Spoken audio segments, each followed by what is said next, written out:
I'll give you 30 francs for him." "No, 40.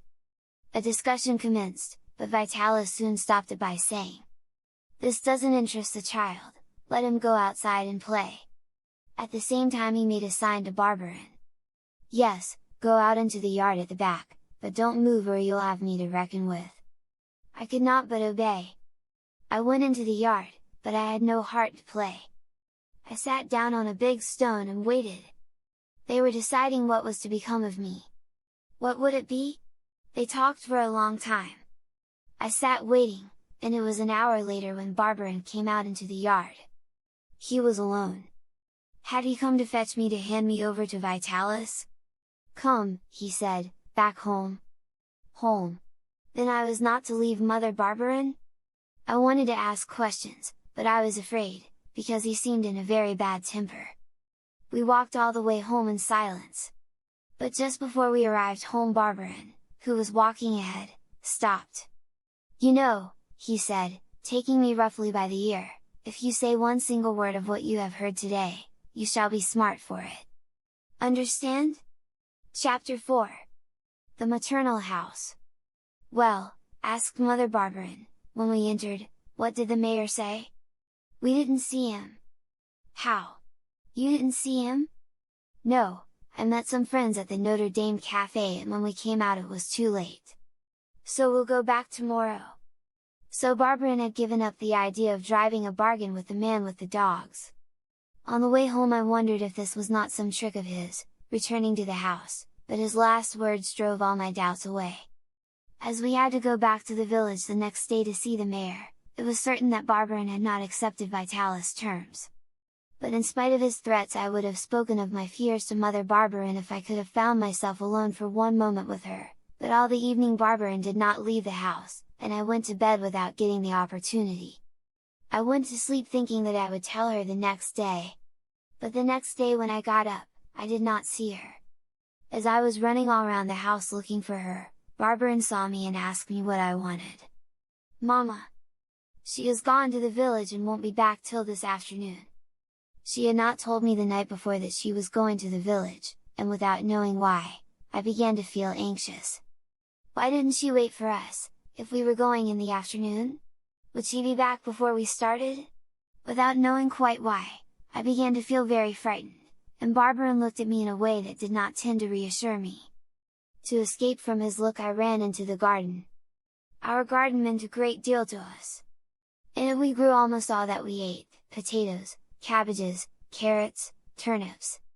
There was no ground wasted, yet Mother Barberin had given me a little patch all to myself, in which I had planted ferns and herbs that I had pulled up in the lanes while I was minding the cow. I had planted everything pell-mell, one beside the other, in my bit of garden. It was not beautiful, but I loved it.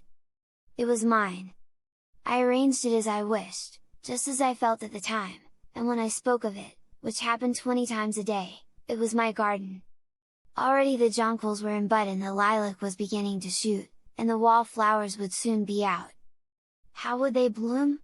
I wondered, and that was why I came to see them every day. But there was another part of my garden that I studied with great anxiety. I had planted a vegetable that someone had given to me and which was almost unknown in our village. It was Jerusalem artichokes. I was told they would be delicious, better than potatoes, for they had the taste of French artichokes, potatoes, and turnips combined. Having been told this, I intended them to be a surprise for Mother Barberin. I had not breathed a word about this present I had for her.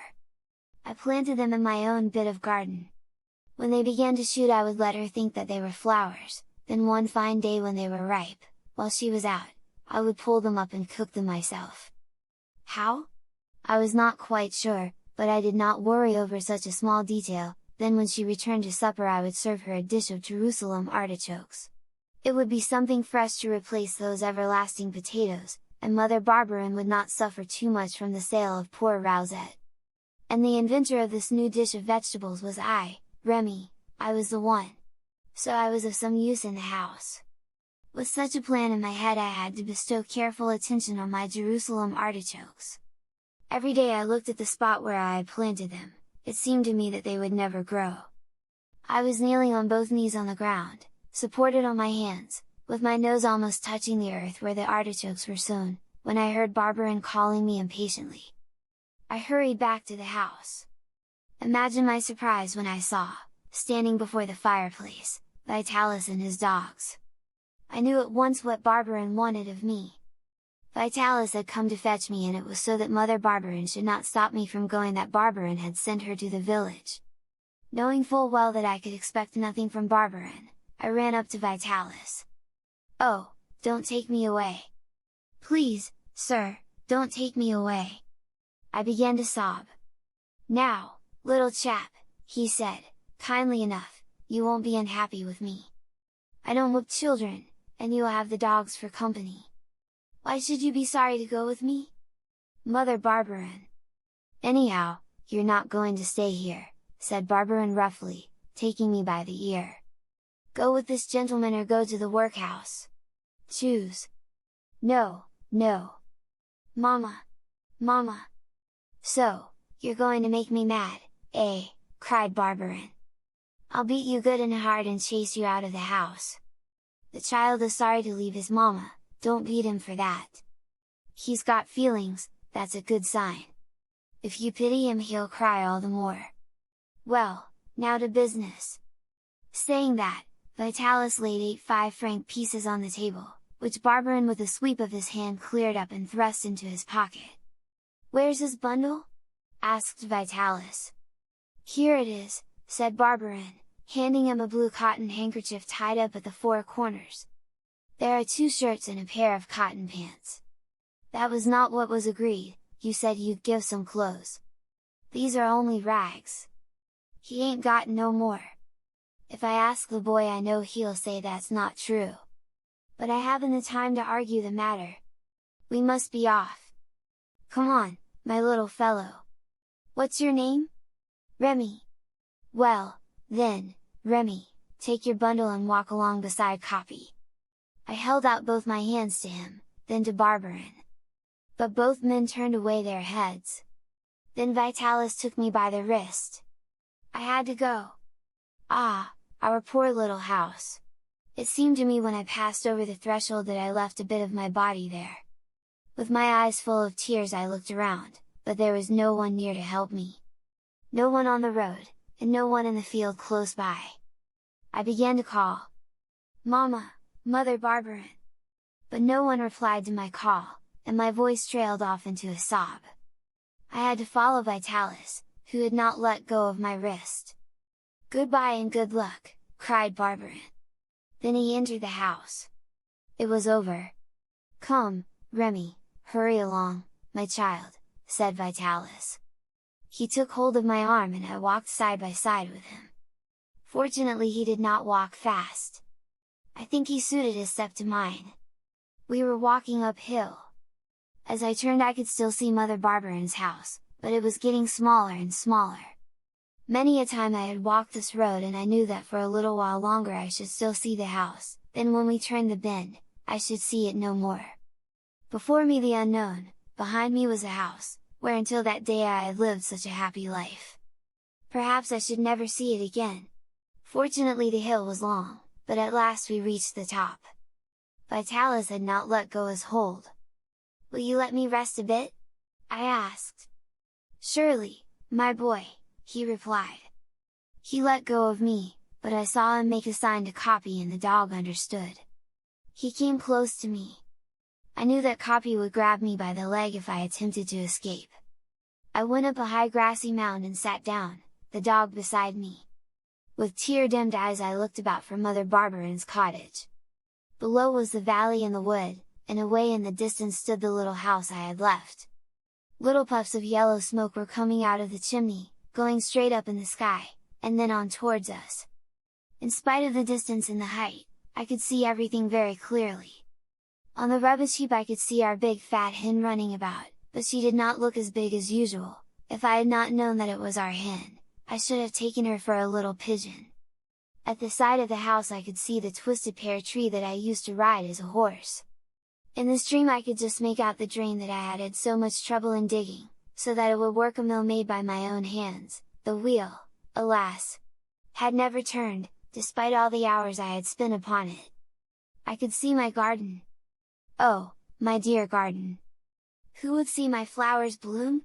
And my Jerusalem artichokes, who would tend them? Barberin, perhaps, that wicked Barberin! With the next step my garden would be hidden from me. Suddenly on the road which led to our house from the village, I saw a white sunbonnet. Then it disappeared behind some trees, then it came in view again. The distance was so great that I could only see a white top, like a spring butterfly. It was going in and out amongst the trees. But there is a time when the heart sees better and farther than the sharpest eyes. I knew it was Mother Barberin. It was she! I was sure of it. "Well," asked Vitalis, "shall we go on now?" "Oh, sir, no, please no! Then it is true what they say, you haven't any legs, tired out already. That doesn't promise very good days for us." I did not reply, I was looking. It was Mother Barberin. It was her bonnet. It was her blue skirt. She was walking quickly as though she was in a hurry to get home. When she got to our gate she pushed it open and went quickly up the garden path. I jumped up at once and stood up on the bank, without giving a thought to Capi, who sprang towards me. Mother Barberin did not stay long in the house. She came out and began running to and fro, in the yard, with her arms stretched out. She was looking for me. I leaned forwards and, at the top of my voice, I cried, "Mama! Mama!" But my cry could not reach her, it was lost in the air. "What's the matter? Have you gone crazy?" asked Vitalis. I did not reply, my eyes were still fixed on Mother Barberin. But she did not look up, for she did not know that I was there above her. She went round the garden, then out into the road, looking up and down. I cried louder, but like my first call it was useless. Then Vitalis understood, and he also came up on the bank. It did not take him long to see the figure with the white sunbonnet. "Poor little chap," he said softly to himself. "Oh," I sobbed, encouraged by his words of pity, "do let me go back." But he took me by the wrist and drew me down and onto the road. "As you are now rested," he said, "we'll move on." I tried to free myself, but he held me firmly. "Capi! Zerbino!" he said, looking at the dogs. The two dogs came close to me, Capi behind, Zerbino in front. After taking a few steps I turned round. We had passed the bend of the hill and I could no longer see the valley nor our house.